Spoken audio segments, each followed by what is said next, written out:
On the sidelines of the G20 Summit in Rome last week, top diplomats from China and the US held talks for the first time since their stormy session in Alaska back in March.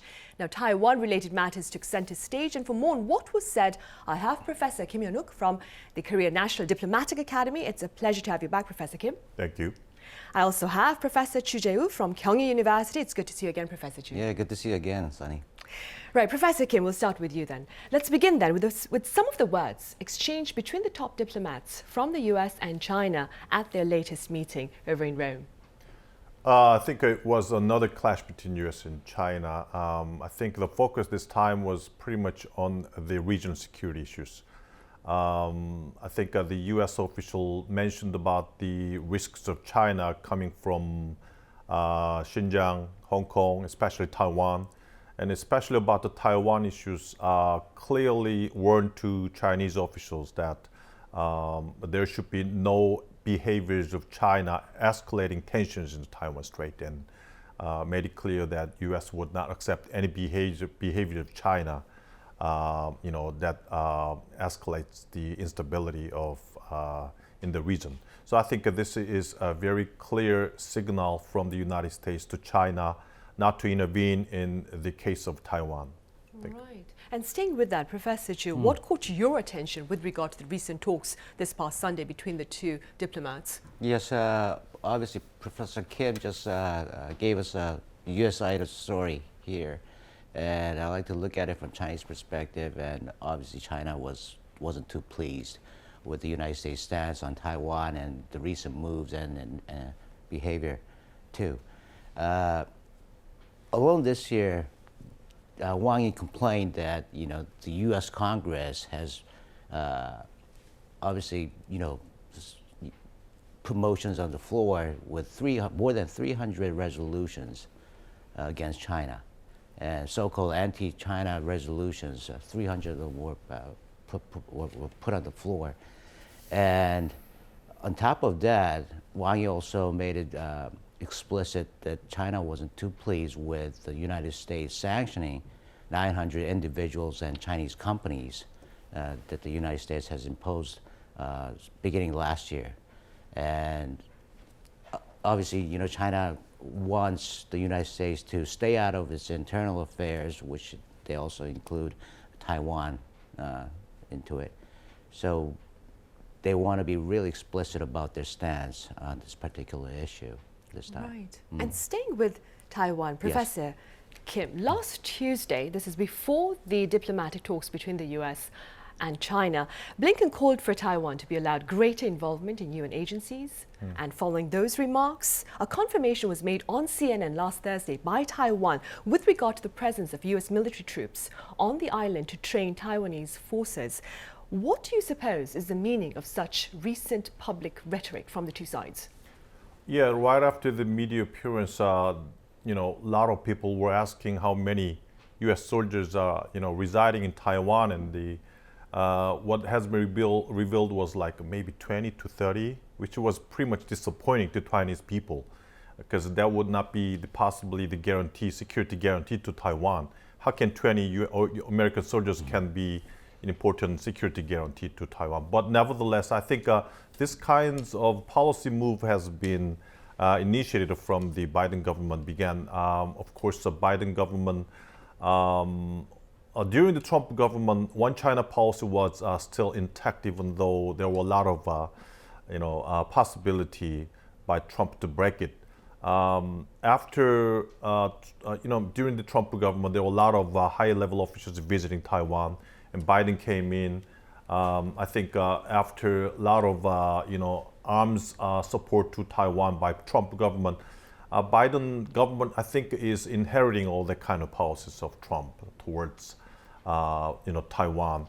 So I think now U.S. policies in between one China policy focus or Taiwan Relations Act. Which one is U.S. leaning towards? I'm not sure, but I think Biden government policy towards Taiwan is emphasizing security guarantee to Taiwan, which means that I think substantially one China policy is now getting weaker and weaker, and I think U.S. is making more focus and emphasis on accepting Taiwan as a official entity in the international community, I think. Right. And given that scenario, Professor Zhu, China, for its part, has made its disapproval quite clear, right? Could you tell us more? Yes. Obviously, the United States has been suggesting to the international community that the international community should consider Taiwan as one of its members and allow Taiwan to be part of international organizations,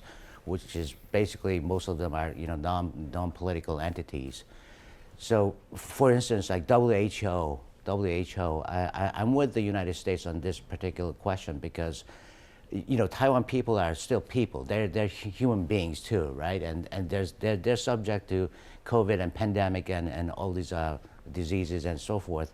We, as a human being, we should, sympathize, Taiwan people, and they should be included in WHO regardless whether it's a sovereign state or not. I don't think that should be a matter to our universal, value. Right, so on the humanitarian front, we need to recognize them as an entity. That's right. Professor Xu, according to a Hong Kong-based newspaper, well, to be specific, it was the South China Morning Post. Yeah, that's right. U.S. military presence in Taiwan, they claim, the newspaper claims, it claims that is an open secret, and that by publicly confirming the presence of U.S. military forces in Taiwan, that Taiwan itself, Taipei, has broken a tacit mutual agreement or understanding between Beijing and Washington. What are your thoughts? No, I don't think so. It's definitely a tacit mutual understanding is there, definitely, because let me put it this way. If you have an liaison office in your capital, right, for instance, okay, America is going to have a liaison office in Pyongyang. That liaison office should be protected by its own defense sources. And obviously the United States will dispatch its Marine Corps once there's a liaison office in Pyongyang, for security reasons, right? And obviously, American Information Office in Taiwan is a liaison office, and it needs to be secured, protected, and therefore, American Marine Corps are there. It's a very open secret. So that's why, if before the United States and North Korea will establish diplomatic relationship, they'll have to open up a liaison office in respective capital, and in that case, whether North Korea will accept that kind of deal, U.S. Marine Corps being there for the security reason of the liaison office, which is probably unlikely. Right, we'll have to wait and see for that. Yeah, that's right. So that's why you have to have you have to post some sort of defense sources to protect your own people and security and liaison office for that matter. Yeah. Right. Professor Kim, how do you respond to views that Taiwan plays a significant role when it comes to economic and national security interests for both the US and China? I think most important thing is that Taiwan is the core interest for China. It is a target to be united. Indo-Pacific Command this year, Commander mentioned that maybe China possibly could invade Taiwan maybe in 6-7 years from now on, which means that Xi Jinping now with such a big dream of making China a bigger country possibly can invade Taiwan to make a unification. From the US perspective, I think Taiwan is also very important strategically and geopolitically. It clearly signals to the international community that the US still protects and provides security to its important ally, to Taiwan, which it would be very good, important implications for other allies like South Korea and Japan. And Taiwan is in the middle of a US sea lane of communications. Very important area for the economic and trade interest for the United States. And also it's in the boundary, within the area of Chinese A2AD strategies, which means the anti-access and area denial strategies. That's what US calls Chinese strategies. That's the area that US tries to coast and block the expansion of China, but China in response tried to expand further. So this is the area that both countries wants to, dominate. U.S. wants to use its combat ships to block the Chinese expansions, and China, on the other hand, wants to expand by using missiles, targeting U.S. combat ships. So Taiwan is in the middle of those areas. So very important for the U.S. strategies to deter and contain China. Other issues may be also very important that this is a symbolic area for U.S. to stand up and prevent the coalitions of democracies in the world. Taiwan is an important democratic ally to the United States. So providing security to Taiwan in case some clash happens there is, I think, will be very important symbol for the United States that can send a message to the international community that the U.S. is firm to stand up for preventing and protecting democracies in the world. Right. Professor Kim, going back to what you mentioned a while back about talk of China perhaps thinking about a military campaign against Taiwan within the next 7 years or so. Personally, what are your thoughts on such prospects? I think the possibility always there because maybe China and the United States both does not want to have a military clashes on any areas, including Taiwan, South China Sea, East China Sea areas. But military conflict can happen anywhere, with any kind of possibilities haphazardly. Maybe China wants to expand its influence into Taiwan areas, but U.S. wants to prevent the influence of China into Taiwan. So a lot of FONOPs, freedom of navigation operations in that area by United States now. Other allies like British and Japanese combat ships also navigate there along with the United States, which is a very big big thing for the China.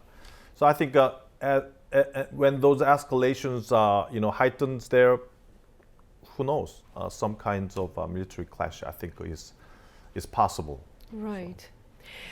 Moving forward, Professor Chu, I also hear Taiwan's semiconductor industry makes the island's continued freedom, so to speak, very, very crucial for the U.S. Could you explain that for us? Yes, definitely, because obviously at the G20 Summit, President Biden made it really clear that he's going to rearrange the global supply chain, and that it would be heavily focused on the high-tech end of, for instance, semiconductor, and Taiwan is key part of this semiconductor supply chain. And with Poundly semiconductor, Taiwan is obviously pretty much occupies the world market by sharing more than 40% of the supply. And Taiwan is also moving forward with building its plans abroad.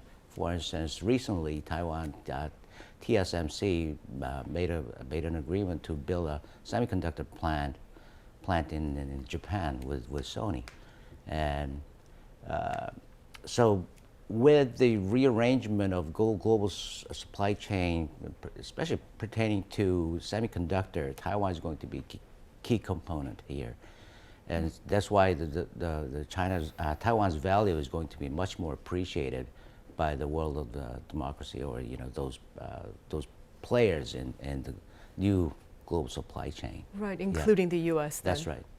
Now, Professor Kim, let's shift the focus a little bit. Korea, for its part, also held talks with its counterparts from the U.S. and China on the sidelines of the G20 Summit in Rome. Now, President Moon sat down with President Biden, and our top diplomat, Chung Eui-yong, sat down with Wang Yi. What can you tell us about these exchanges? I think, as at G20, the South Korean government's diplomacy focused on Korean Peninsula issues. Now want to reinitiate the dialogue mood in the Korean Peninsula. What has been the issue posed by President Moon Jae-in, was the end of war declarations, which has been deeply discussed with the U.S. partner, but that was clearly denied by the Sullivan.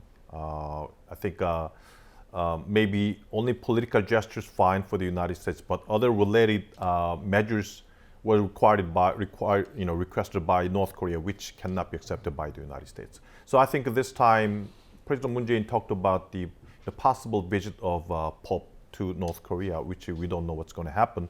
And also with Chinese counterpart, talked about the possible beginning of the U.S.-North Korea dialogue.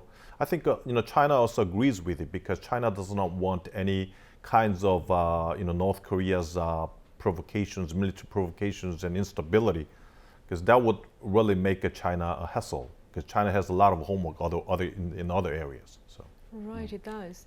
And going back to what you mentioned, Yes. Professor Chu, during the G20 Summit, the US delegation, well, Mr. Biden, held talks on the disruptions in the global supply chains. Yes. Now, having said that, what do you believe was quite notable in those talks, and how can Korea work to perhaps navigate tensions between China and the US? Yes, as we saw in the clip, Biden emphasized on his notion of building back a better world, and that implies also the inclusion of a rearrangement of global supply chain. And here in the clip, he also mentioned about, referring to China, dirty steel, and those products, those products coming from China is basically labeling as dirty, because of forced labors and human rights abusiveness in Xinjiang people and so forth. So here, I think going back to your question, where should South Korea stand on this tug of war between the United States and China? It's going to be really difficult because the China and the United States, they are obviously going in two different directions. They are just taking their own path. Especially China announcing its aspiration to build an international standard of its own, especially when it comes to high-end science and technology. That is going to be sort of implication that where we could expect the world is heading towards to. For instance, I can make it as a simple example here.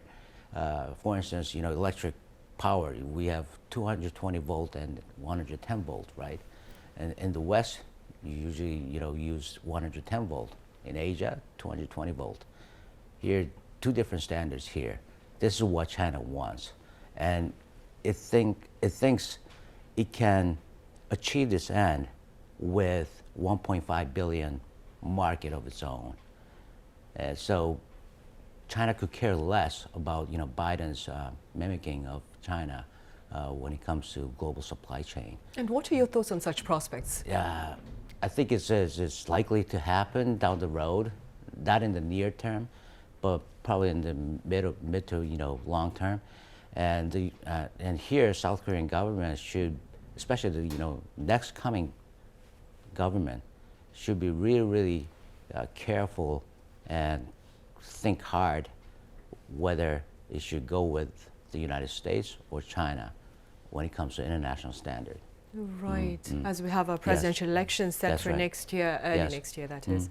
Professor Kim, what would be the impact of these tensions between Washington and Beijing with regard to Taipei on perhaps Seoul's efforts to deal with matters on the Korean Peninsula? I don't think two countries' competition mood will make it easy for them to cooperate on the Korean Peninsula issues. I mean, I don't think they will have commonized policies towards North Korea. Never. I mean, they already diverged. I mean, China already talked about and supported North Korea's opinions and attitude to deal with the United States, rather than talking about how to denuclearize North Korea. I mean, I don't think U.S. and China would ever be able to agree upon North Korea policies for now. Right. And also, in addition to that, Taiwan issues would make them very neglect on Korean Peninsula issues. I mean, Biden now focuses on management through deterrence as far as North Korea policy is related. They will just manage North Korea issues so that North Korea would not cross red lines in military provocations. China too. China just wants stability in the Korean Peninsula. They don't want to be assertive and active in denuclearization issues. The only burden I think is on South Korea. I mean, as far as the competition between two superpowers gets deepened, I think some countries like South Korea, which is urged to make a choice, would have such a big burden. So it's more about the South Korea rather than North Korea right Then, now. as Professor Chu said, the incoming administration next year has a lot of work to do. Sure. All right, Professor Kim, thank you very much for your thoughts, and Professor Chu, thank you very much for your insights today. Thank you.